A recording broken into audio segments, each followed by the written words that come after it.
Natin tong ating talbos. Alam nyo ba kung anong gulay ito, guys?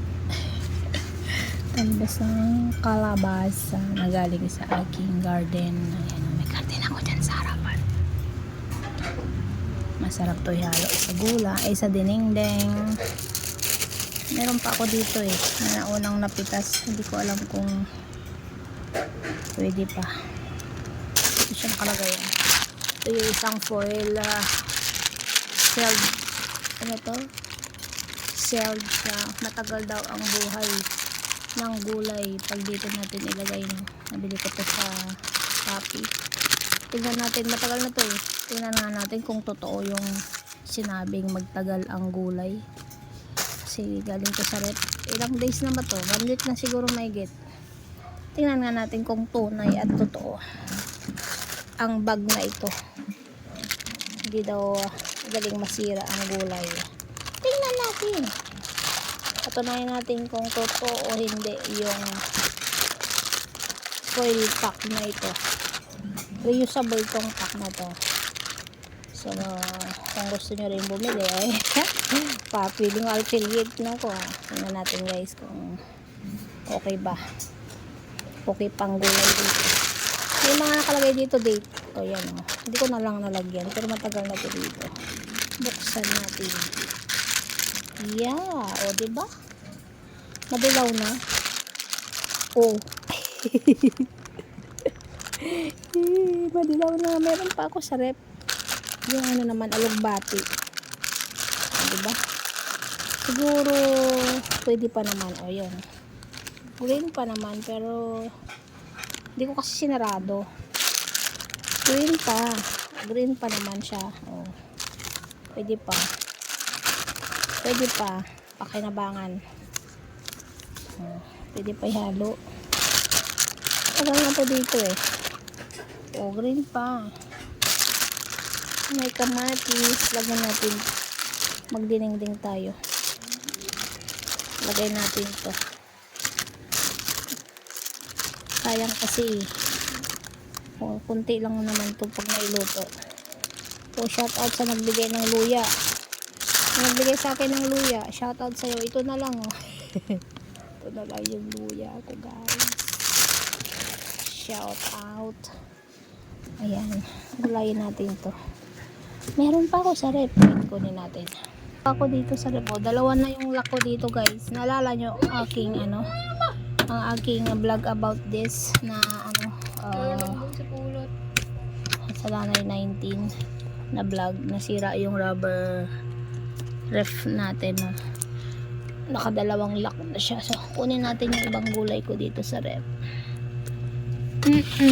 Andito yung foil pack ko rin.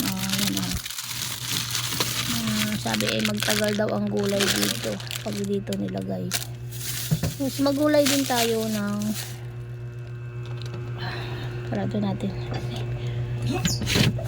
Sayang yung dinengdeng. Ito. Kunin mo si pulot, baka labas ako. Ito. Tingnan natin kung okay pa yung kulay dito. Tingnan natin itong pakinabangan. Ito is pilian na lang natin.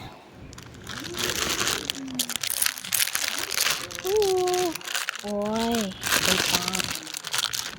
Oy, okay pa to. Ayan o. Shout out sa nagbigay ng malunggay. Shout out traditional healer.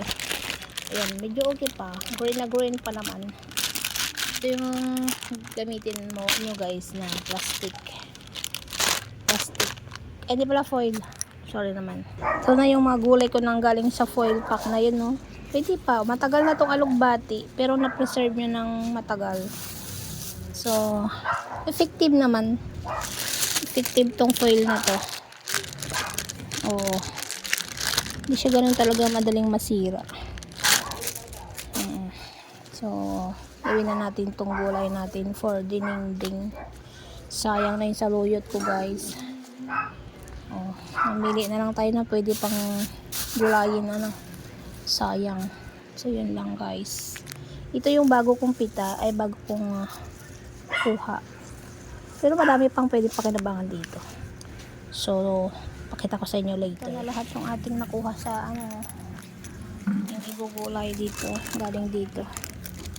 So medyo madami-dami pa. Ito yung halugbati, ito yung saluyot, ito yung kalabasang talbos, yung okra natin, kamote natin. Ito, anong kulang nyo sa tingin? Anong kulang kaya to sa tingin nyo guys? Sahog. Pwede na sardinas dito. Okay. So, di ko naman to lutuin agad, no? Lagay ko balik ulit dito. Bukas ko pa to lutuin.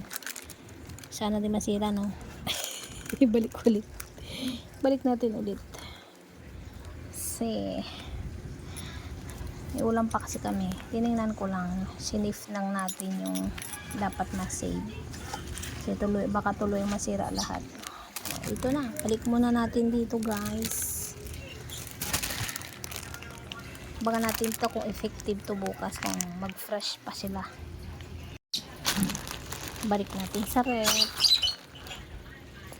Good morning guys. Naalala niyo yung vlog ko kahapon about sa gulay na nilagay ko sa foil pack. Tingnan natin kung nag-stay fresh pa siya, no? Iluluto na natin ngayon. Tingnan natin kung nag-stay fresh pa yung mga gulay na ito. So yata yun. Iluluto na natin ang gulay natin. Tapos lagyan natin ng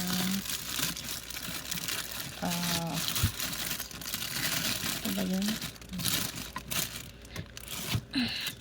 Ito pa yung gilis natin. Umamin natin ulit. Prito tayong jeje. Tingnan natin.